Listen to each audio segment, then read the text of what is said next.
وصدق رسوله النبي الأمي الكريم ونحن على ذلك لمن الشاهدين والشاكرين والحمد لله رب العالمين صداقة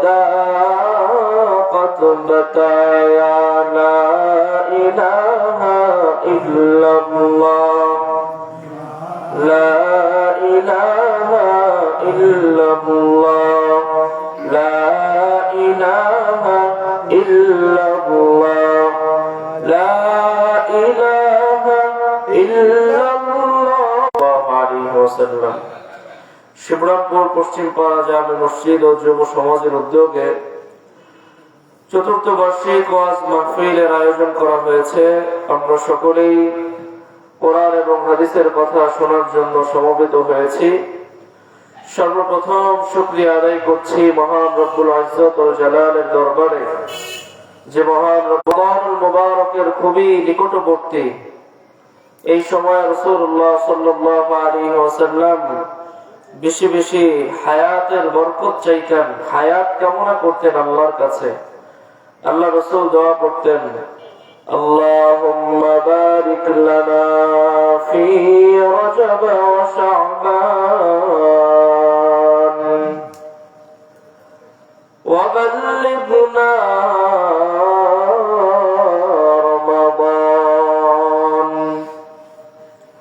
রাসূলুল্লাহ রজব মাস যখনই আসতো নিজেও দোয়াটা পড়তেন, সাহাবীদেরকেও পড়তে বলতেন ওগো আল্লাহ বারিক লানা ফি রজব ওয়া শাবান, রজব এবং শাবান মাসের মধ্যে বরকত দান করেন, হায়াতে বরকত দান করেন, অর্থে বরকত দান করেন, সময়ে বরকত দান করেন।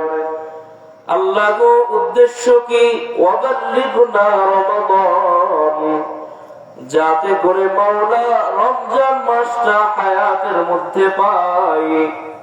এমন যেন না হয় রোজার আগে আগে আমি দুনিয়া থেকে চলে যাই। আল্লাহ আমার হায়াতটা রমজান পর্যন্ত বাড়ায়া রমজানের রোজার আমলগুলো প্যাকেট করে আমার হায়াতের মধ্যে দিয়ে এখন যদি আমাকে নিয়ে যান আল্লাহ গো আর কোনো চাপ নাই। এজন্য সেই রাসূলের উম্মত হিসেবে আমাদের দরকার দোয়াটা বেশি বেশি পড়া। আরবি না পড়লেও বাংলা বলবো, আল্লাহ টাকা চাইলাম, বাড়ি চাইলাম, গাড়ি চাইলাম, নারী চাইলাম, জমি চাইলাম, আল্লাহ গো তোমার কাছে এখন আর কিছুই চাই না। একটা চাওয়া, মাওলা রমজান পর্যন্ত যেন হায়াতে সুস্থ অবস্থায় যেন জীবিত থাকি। এই চাওয়া আমাদের রাখতে হবে, কারণ জীবনে এমন কোন গুনাহ নাই, জীবনে এমন কোন অন্যায় কাজ বাকি নাই যেটা আমি আর আপনি করি নাই। গুনাহের দিকে তাকাইলে মনে হয় না কোনদিন আল্লাহ আমাদেরকে মাফ করবেন, কিন্তু আবার আল্লাহ বললেন না না, গুনাহ যদি পাহাড় সম পরিমাণ হয় আমি আল্লাহ এমন রহমান, এমন দয়ালু, রাত্র গভীর বেলা আমি আল্লাহকে সুন্দরভাবে যদি ডেকে ডেকে বলতে পারো গো আল্লাহ এখন আর দুনিয়ার কেউ দেখে না, মাওলা জন্মের পর থেকে এই পর্যন্ত নামাজ পড়ি না, হারাম খাই, গুনাহ করি, বেপরদা অবস্থায় চলি, ওগো আল্লাহ এমন কোন গুনাহ নাই বাকি নাই। মাওলারে আমি তোমার কাছে 40 বছর পর ক্ষমা চাইলাম আর বললাম মেরে সেওয়া তেরে বন্দে বহুত হায়, তেরে সেওয়া মেরে মাবুদ নেহি হায়। আল্লাহকে যদি বলতে পারি ওগো আল্লাহ আমি ছাড়া তোমার আরো কোটি কোটি মাখলুকাত আছে, তুমি যাদেরকে বানাইছো গো আল্লাহ तेरे सेवा मेरे माबूद नहीं है। ওগো আল্লাহ, আমি ছাড়া তোমার সব কিছু আছে, কিন্তু মালিক গো, তুমি ছাড়া তো আমার আর কেউ নাই। আছে নাকি? আল্লাহ ছাড়া আমাদের আর কেউ নাই। আল্লাহ বলেন, যদি ডাকার মতো ডাকতে পারো, আমি আল্লাহ তোর জীবনের সমস্ত গুনাহগুলিকে সেকেন্ডের মধ্যে ক্ষমা করে দিলাম। আল্লাহ আল্লাহ, क्या मुबारक नाम है अल्लाह अल्लाह, आशिकों का काम है या इलाही, तो मेरा माबूद है या इलाही, तो मेरा माशूक है। আল্লাহ মায়ার সুরে ডাক দিয়ে আমাদেরকে বলেন, বান্দা, তোমার মা তোমাকে গর্ভে ধারণ করেছে, সৃষ্টি কিন্তু করেছি আমি আল্লাহ। তোমার বাবা তোমার জন্য কষ্ট করে উপার্জন করে তোমাকে খাওয়ানোর শক্তি তোমার বাবার নাই। এ মুসলমান, তাহলে দুনিয়াতে আসার পরে কেন তুমি মৃত্যু ভুলে যাও? কেন তুমি শুধু দুনিয়া দুনিয়া দুনিয়া নিয়ে থাকো? অথচ আল্লাহ তাআলা সূরাতুল মুলকের মধ্যে বলেন, একজন মুসলমানকে আল্লাহ তার জীবনকে সৃষ্টি করার পূর্বেই মৃত্যুকে সৃষ্টি করেছেন।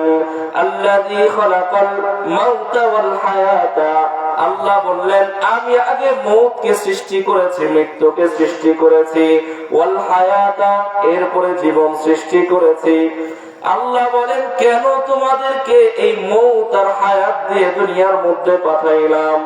জীবনটা আমি আল্লাহ এত সুন্দর করে কেন পৃথিবীর মধ্যে পাঠাইলাম? আল্লাহ বলেন, লিয়াবলুয়াকুম, তোমাদের কাছ থেকে পরীক্ষা নেওয়ার জন্য। প্রশ্ন আসে, আল্লাহ আপনি আবার আমাদের থেকে কি পরীক্ষা নেবেন? আমাদের কাজ দেখলে, কর্ম দেখলে মনে হয়, অথচ আল্লাহ বলেন, আইয়ুকুম আহসানু আমালা, এই বনি আদম, কেন তোকে পৃথিবীতে পাঠাইলাম? তোর হায়াতের মত নির্ধারণ করলাম কেন?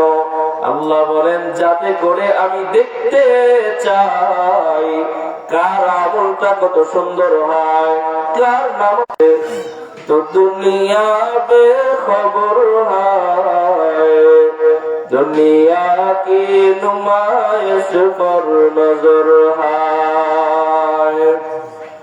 রাসূলুল্লাহ বললেন, দুনিয়া দুনিয়া শুধু ধোঁকার জায়গা। আল্লাহ বলেন, ছেলেটা 25 বছর ধরে আমার ঘরে থাকে, কত আদর করেছে আমি আমার সন্তানকে, আমার ছেলেকে বের করো না, লোকজন আমার উপাধি ধরবে না, লকব ধরবে না, আমার নাম হয়ে যাবে লাশ। স্ত্রীর সাথে এতদিন থাকলেন, সন্তানদের সাথে এতদিন থাকলে দিবে না। হ্যাঁ, যদি আমি আর আপনি আমার জীবনটা আল্লাহর জন্য গচ্ছিত করতে পারি, আমল যদি করতে পারি আল্লাহর জন্য, যেই কবরে কোনো সাথী নাই, ডানে বামে শুধু অন্ধকার অন্ধকার, নামাজ সেদিন হবে আমার করবে আমাদের। ধর্মের নাম কি ছিল?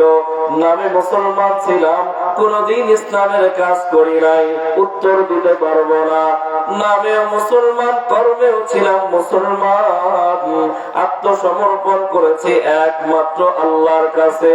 আমি সেদিন বলতে কেবলমাত্র তাই রাসূলকে দেখার পরে বলতে পারবে, হ্যাঁ এটা আমাদের শেষ নবী। কথা ঠিক? যারা এই কর্ম করবো না, দুনিয়ায় থাকার পরেও মানবো না, আলেম কি কইলে শুনবো না, খতিব সাহেব মসজিদে কি ভীতি প্রদর্শনকারী যায় নাই? তোমাদের কাছে কি কেউ বলে নাই যে নামাজ না পড়লে পাপ হবে, ঘুষ খাইলে এটা পাপ হবে, গুনাহ হবে? কেউ কি বলে নাই? সেদিন আর বলতে পারবেন না। সব কথা কি মানা যায়? সেদিন কি বলবেন? ক্বালু বালা ক্বাদ জাআনা নাযীর, আসছি মানব উম্মত, ডানে বামের দরকার নাই, আমি নবী সাথে করে তোকে নিয়ে জান্নাতের মধ্যে চলে যাব। ইয়াদখুলুনাল জান্নাতা ইল্লা মান আবা।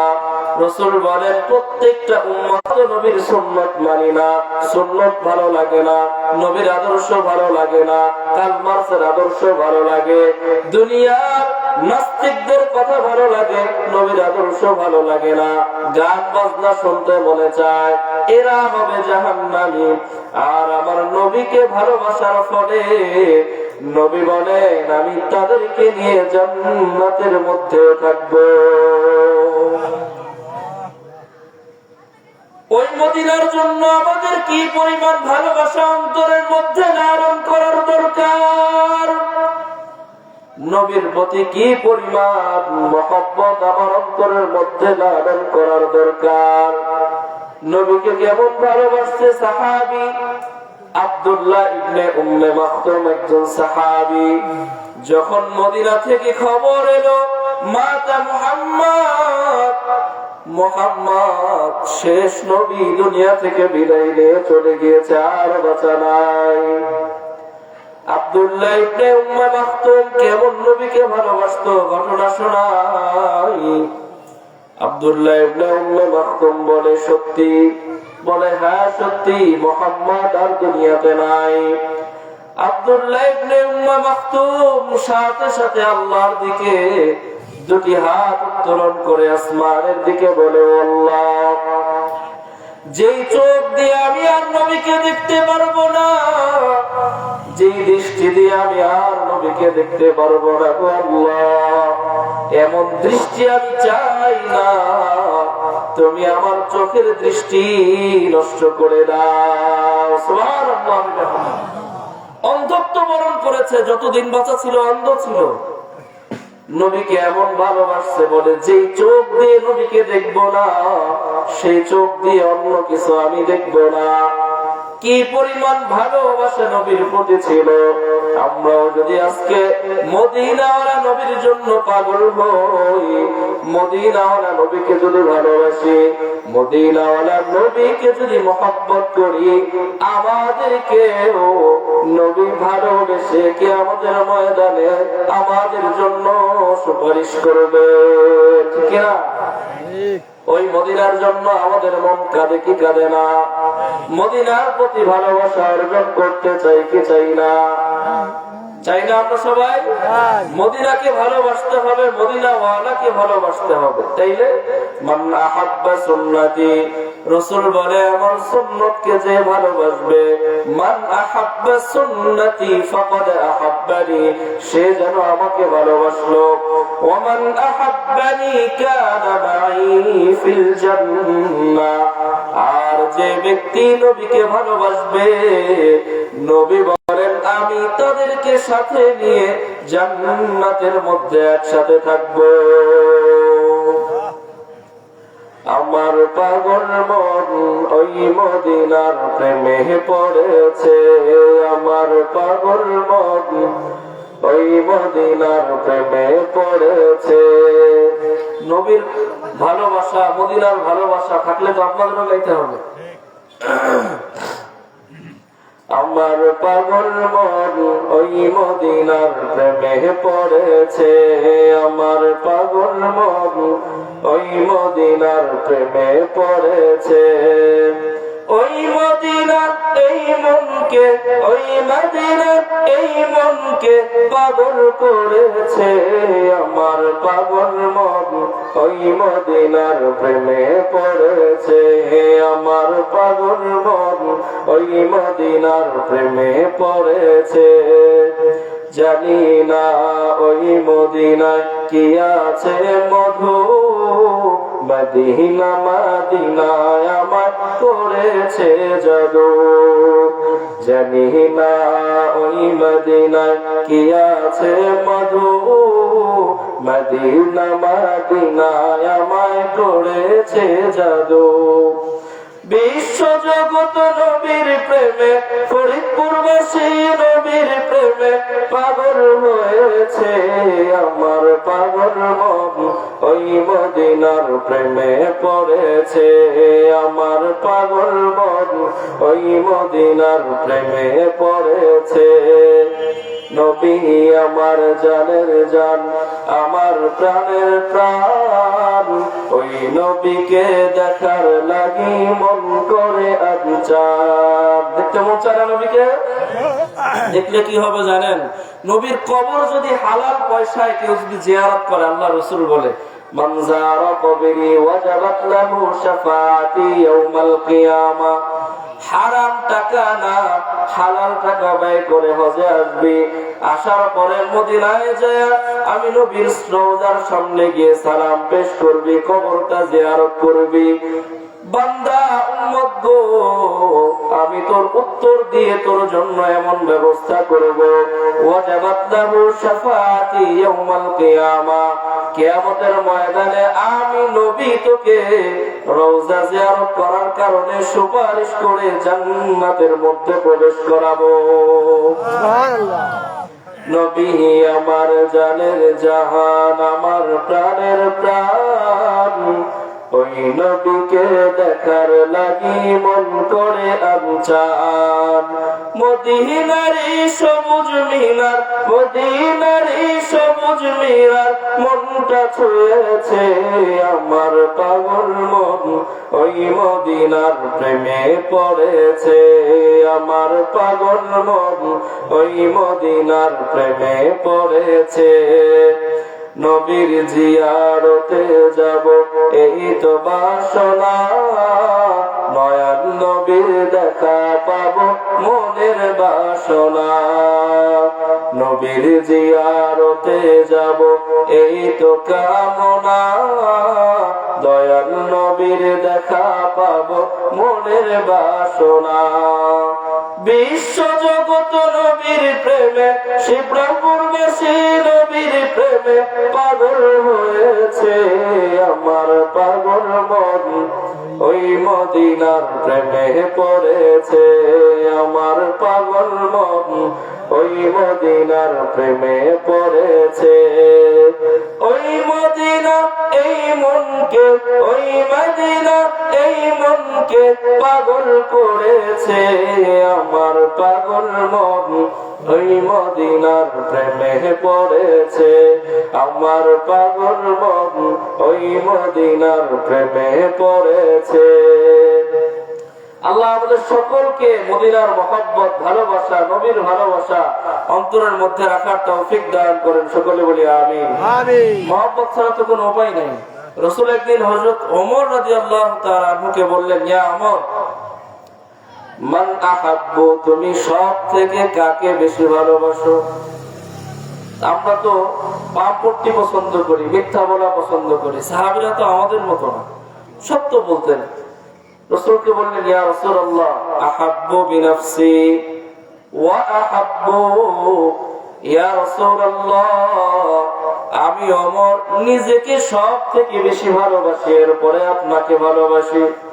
রাসূল বললেন, না, হইল না, ভালোবাসা হইল না। সাথে সাথে হাদিস বললেন, যা হলো হাদিসে শানে উরুদ বলে। কোরআনের আয়াত নাজিল হওয়ার প্রেক্ষাপটকে বলে শানে নুজুল, আর হাদিস অবতীর্ণ হওয়ার প্রেক্ষাপটকে বলে শানে উরুদ। রাসূলুল্লাহ হাদিস বললেন, এটা আমাদের জন্য বললেন। قال النبي صلى الله عليه وسلم لا يؤمن أحدكم حتى أكون أحب إليه من والده وولده والناس أجمعين। আল্লাহর রাসূল বলেন, ওমর, শুধু ওমর না, কিয়ামত পর্যন্ত যত উম্মত আসবে, উম্মতের মধ্যে আমরাও অন্তর্ভুক্ত কিনা? জোরে বলেন, আমরাও আছি না এর ভিতরে? লা ইউমিনু আহাদুকুম, ততক্ষণ পর্যন্ত কেউ পরিপূর্ণ ঈমানদার হতে পারবে না। রাসূল কি বললেন? ততক্ষণ পর্যন্ত কেউ পরিপূর্ণ ঈমানদার হতে পারবে না। আরে তাহলে নামাজ রোজা কিসের জন্য করি? রাসূল বললেন, ততক্ষণ পর্যন্ত ঈমানদার হতে পারবে না। তাহলে আমাদের যতক্ষণটা শোনার দরকার না যে কি করলে ঈমানদার হওয়া যাবে আর কি না করলে ঈমানদার হওয়া যাবে না, এটা একটা ছোট্ট কথা। হাত্তা কুনা হাব্বা ইলাইহি মিন ওয়ালিদিহি آله والناس أجمعين রাসূল বলেন তোমরা ততক্ষণ পর্যন্ত মুকাম্মিল পরিপূর্ণ ঈমানদার হতে পারবে না যতক্ষণ পর্যন্ত তোমার দিলের মধ্যে সমস্ত মানুষ থেকে, টাকা থেকে, বাড়ি থেকে, নারী থেকে, গাড়ি থেকে, এই দুনিয়ার সব কিছু থেকে আমি রাসূলের ভালোবাসা যতক্ষণ তোমার অন্তরে বেশি না হবে ততক্ষণ পর্যন্ত পরিপূর্ণ ঈমানদার হতে পারবে না। এবার চিন্তা করেন আমরা কতজন পরিপূর্ণ ঈমানদার না। দাড়ি রাখতে বললে কয় ভালো লাগে না, নবীর সুন্নত তো জানি ভালো লাগে না, দাড়ি রাখবো না। জামা পরো ভালো লাগে না, সুন্নতি নামাজ পড়ো ভালো লাগে না, পর্দা করো ভালো লাগে না। তাহলে আল্লাহর কথা রাসূলের কথা যদি ভালো না লাগে পরিপূর্ণ ঈমানদার হতে পারলাম না। পরিপূর্ণ ঈমানদার যদি না হই আল্লাহ আমাদেরকে জান্নাতে প্রবেশ করাবে না। করাবে? পরিপূর্ণ ঈমানদারি হতে পারলাম না, ঈমানই নাই, আল্লাহ কেমনে আমগুলো জান্নাতে প্রবেশ করাবে? এজন্য রাসূলের মহব্বত সবথেকে বেশি রাখতে হবে। কেন রাসূল আমাদের জন্য সুপারিশ করবেন? এই যে রজব মাস চলে, রাসূলের মেরাজ হয়েছে, আলোচনা অনেক লম্বা, সময় কম, এজন্য সেদিকে যাই নাই। রাসূলুল্লাহ নিজে জান্নাত জাহান্নাম ভ্রমণ করেছেন। মৃত্যুর যন্ত্রণা কি পরিমাণ কষ্ট জানেন? মৃত্যু যন্ত্রণা কোরআন কারীমের সূরাতুল কাফের মধ্যে আল্লাহ তাআলা বলেন وجاءت سكرة الموت بالحق ذلك ما كنت منه تحيد। আল্লাহর রাসূল মেরাজের মধ্যে রাসূলের আল্লাহর সাথে দেখা করতে যাবেন। সপ্তম আসমান হযরত ইব্রাহিম আলাইহিস সালামের সাথে দেখা করার পর দেখা হলো মালাকুল মউত আজরাইল আলাইহিস সালামের সাথে। আজরাইল আলাইহিস সালামকে সালাম দিলেন। রাসূল ভয়ে প্রকম্পিত হয়ে পড়লেন, জিজ্ঞাসা করলেন জান কবজ তথা মৃত্যুর সাকারাতুল মাউত, মৃত্যুর কষ্টটা কেমন হবে? আল্লাহর নবী একজন ছিলেন হযরত ইদ্রিস আলাইহিস সালাম। ইদ্রিস আলাইহিস সালাম আল্লাহর কাছে মৃত্যু কামনা করেছিলেন, বলেছিলেন আল্লাহ আমি একবার মৃত্যুর যন্ত্রণা কেমন হয় এটা পরীক্ষা করতে চাই। দুইবার আল্লাহ তাকে মৃত্যু দান করেছিলেন।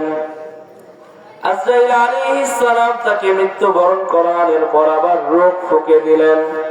জিজ্ঞাসা করলেন কি পরিমাণ কষ্ট আপনার হয়েছিল? আল্লাহ নবী ইদ্রিস আলাইহিস সালাম বলেন মৃত্যুর যন্ত্রণা এমন কঠিন হয়েছিল জীবন্ত একটা মানুষের পুরো শরীর থেকে চামড়াগুলি তুলে ফেললে যে পরিমাণ কষ্ট হয় এর থেকেও আরো বেশি কষ্ট আমার হয়েছিল। রাসূল ভয় পেয়ে গেলেন, আরে এত কষ্ট মৃত্যুর যন্ত্রণা। এরপরে আল্লাহ তাআলা ঘোষণা করেন রাসূল গো আপনি চিন্তা করবেন না, আপনার উম্মতের মধ্যে যার আমল যেমন ভালো তার মৃত্যুর কষ্ট তত কম হবে। আমাদের কারো যদি সার্জারি প্রয়োজন হয়, অপারেশন প্রয়োজন হয়, অজ্ঞান করার ইনজেকশন পুশ করে না, কাটে ফাড়ে, যেটা অপারেশন করার দরকার করে, কিন্তু আমরা কি ব্যথা পাই না। ঠিক আল্লাহ তাআলা বলেন যদি আপনার বান্দারা উম্মতেরা নেককার হয় তাহলে তার কোনো মৃত্যুর কষ্টই হবে না। সুবহানাল্লাহ ওয়া বিহামদিহি। আল্লাহ তাআলা বলেন ইয়া আইয়াতুহান নাফসুল মুতমাইন্নাহ ইরজিই ইলা রাব্বিকি রাদিয়াতান মারদিয়াহ ফাদখুলি ফি ইবাদি ওয়াদখুলি জান্নাতি। আল্লাহ তাআলা বলেন হে সন্তুষ্টজনক নফস তথা ভালো নফস, যেই নফসটা আল্লাহর গোলামি করত, ইরজিই ইলা রাব্বিকি রাদিয়াতান মারদিয়া, রবের কাছে যাও সন্তুষ্ট অবস্থায়। ফাদখুলি ফি ইবাদি, রবের বান্দাদের অন্তর্ভুক্ত হয়ে যাও। ওয়াদখুলি জান্নাতি, জান্নাতের মধ্যে প্রবেশ করো।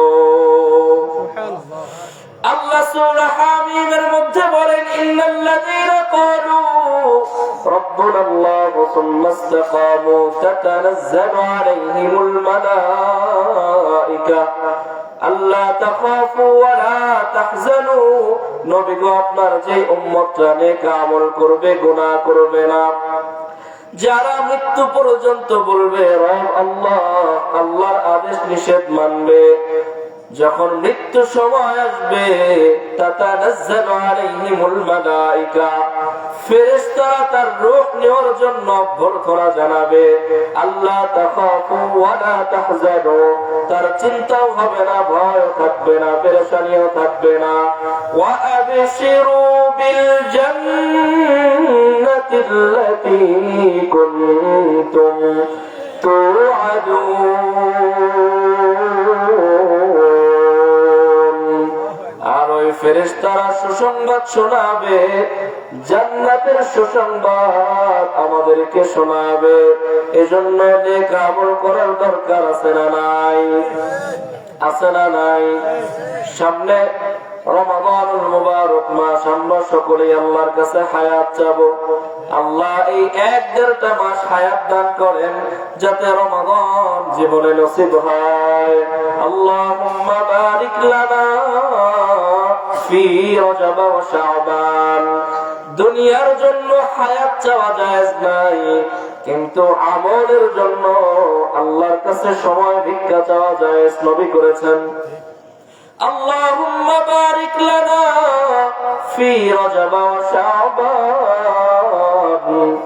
আল্লাহ, রমজানের নিকটে এসে আল্লাহ গো, আমার জীবনটা নিয়ে না, রজব শাবানে বরকত দান করেন, হায়াতে আমলে সময়ে মাওলারে বরকত দান করেন, যাতে করে রমজান পর্যন্ত পৌঁছাইতে পারি।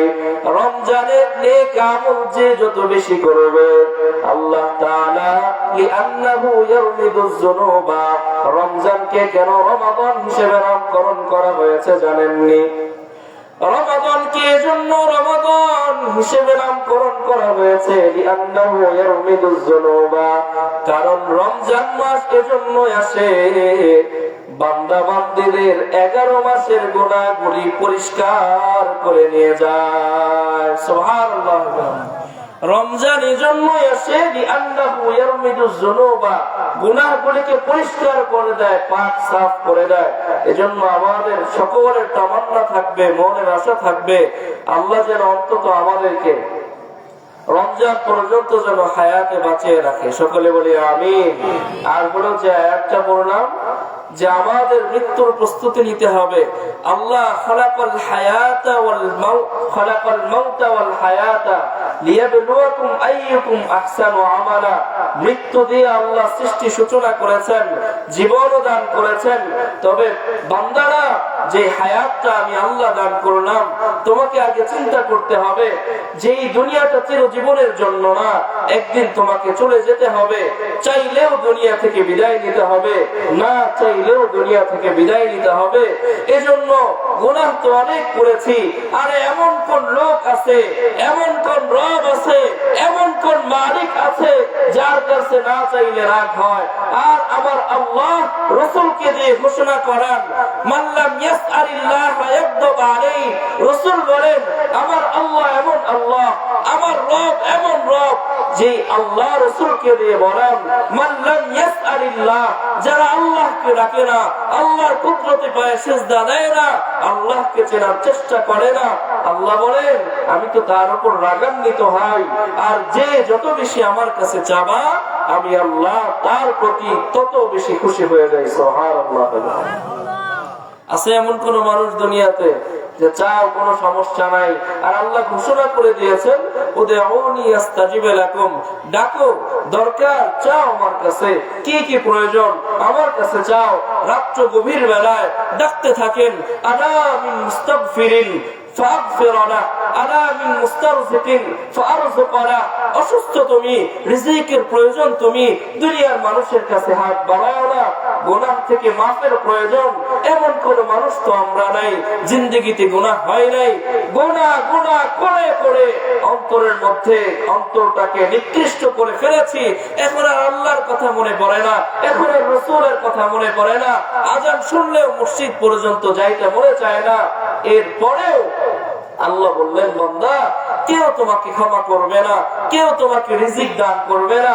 আরে তোর রিজিক তো আমি আল্লাহই দান করি, তোকে তো বাঁচিয়ে রেখেছে আমি আল্লাহ। গুনাহ করেছো, চিন্তার কিছু নাই। বাজারে নতুন জামা ক্রয় করলে যতদিন দোকানে থাকে ধোয়ার প্রয়োজন পড়ে না।